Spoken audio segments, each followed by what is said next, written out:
Deixe seu like e se inscreva no canal para ficar por dentro de novas atualizações sobre isso. Governo adia reajustes e bloqueia 8,2 bilhões de reais no orçamento. O governo adiou a decisão final sobre os reajustes aos funcionários públicos. Há um impasse em torno da promessa do presidente Jair Bolsonaro de dar aumento substancial às carreiras policiais, que pesou na definição do bloqueio temporário de gastos do orçamento anunciado nesta sexta-feira, 20 de maio de 2022. O Ministério da Economia bloqueou 8,2 bilhões de reais do orçamento, além do 1,7 bilhão de reais já bloqueados no primeiro bimestre. Agora, o governo tem 10 bilhões de reais bloqueados para cumprir a regra do teto de gastos. A informação consta no relatório de receitas e despesas.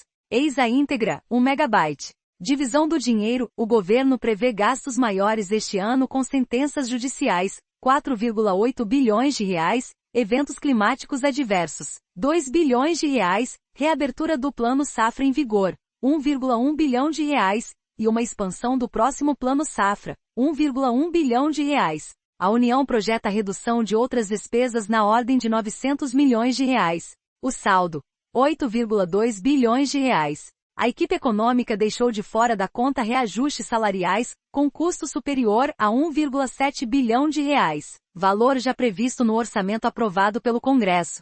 O governo Jair Bolsonaro ainda pretende dar um aumento ao funcionalismo a partir de julho, de 5% para todas as categorias, o que exigirá um gasto adicional de 6,3 bilhões de reais para servidores do Executivo e 1,8 bilhões de reais para os outros poderes, Legislativo e Judiciário. Vai ser isso? Não sabemos, procuramos ser os mais conservadores possíveis, disse Ariosto Kulau, secretário de Orçamento, ao comentar as projeções. Bolsonaro prometeu aos policiais dar um aumento generoso para toda a categoria, mas as discussões internas do governo apontam para aumento superior a 5% apenas para policiais penais, mais 50%, e rodoviárias, 20%. Se confirmado, a Polícia Federal ficaria insatisfeita com o presidente. O martelo não foi batido.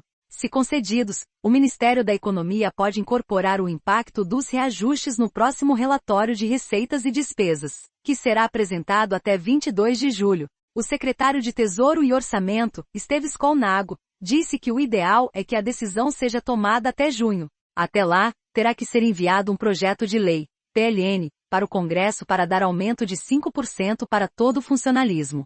Para uma eventual reestruturação de carreiras em policiais em discussão, há 1,7 bilhão de reais reservados no orçamento. Há forte pressão na esplanada. Funcionários da Receita Federal e do Banco Central estão em greve. Os trabalhadores do Tesouro Nacional e Controladoria Federal aderem ao movimento nos próximos dias. Todos querem melhorias salariais. Bloqueios. O governo terá que reduzir o orçamento dos ministérios para cumprir o bloqueio total de 10 bilhões de reais. Nos próximos dias será divulgada a lista de órgãos penalizados. O movimento de congelamento de gastos é comum no primeiro semestre do ano. O dinheiro é liberado novamente se a arrecadação e as despesas se comportarem nos meses subsequentes. Déficit primário. O governo revisou para baixo a projeção de rombo nas contas públicas de 2022, de 66,9 bilhões de reais para 65,5 bilhões de reais. O motivo: crédito para pagamento do acordo referente ao Campo de Marte, no valor de 24 bilhões de reais, encontro de contas, e o impacto das desonerações, estimado em 60,8 bilhões de reais. O secretário de Tesouro e Orçamento, Esteves Colnago, disse que o resultado representa uma melhora das contas públicas, principalmente porque considera todas as desonerações feitas pelo governo. Colnago disse que, se não houvessem as desonerações, o país poderia fechar o ano com saldo positivo em 2022. A projeção não considera a outorga pela privatização da Eletrobras, que, se concretizada, será de 25,4 bilhões de reais.